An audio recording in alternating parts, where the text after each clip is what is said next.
నన్ను చిన్నప్పుడు చాలా గారాభంగా ఇంట్లో పెంచినవాడు, కానీ రాజకీయాల్లోకి వచ్చిన తర్వాత నాలో చాలా మార్పు వచ్చింది.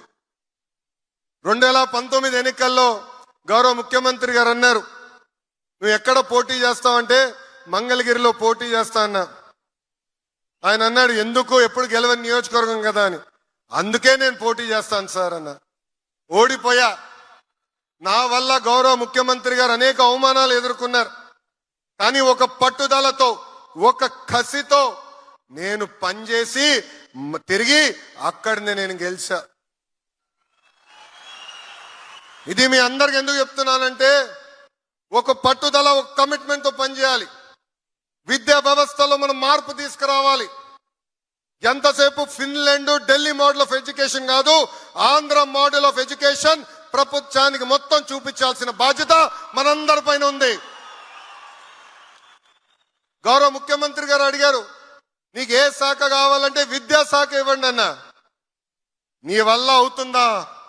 యూనియన్లు ఉంటారు, ఉపాధ్యాయులు ఉంటారు, చాలా కఠినమైన శాఖ అంటే అందుకే ఇవ్వండి సార్, మార్పు తీసుకొచ్చి మీ దగ్గర పెట్టే బాధ్యత ఒక యువకుడిగా నేను తీసుకుంటా అన్నా.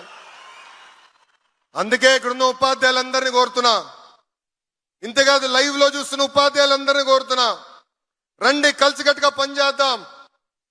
ప్రపంచానికి ఆంధ్ర మోడల్ ఆఫ్ ఎడ్యుకేషన్ ఏంటో చూపిద్దాం.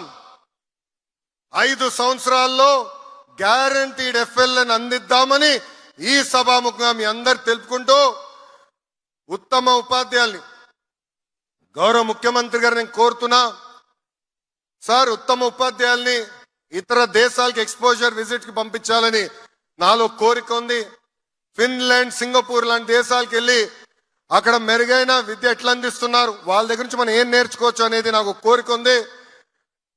మా ఉపాధ్యాయులందరూ కూడా కోరిక ఉంది.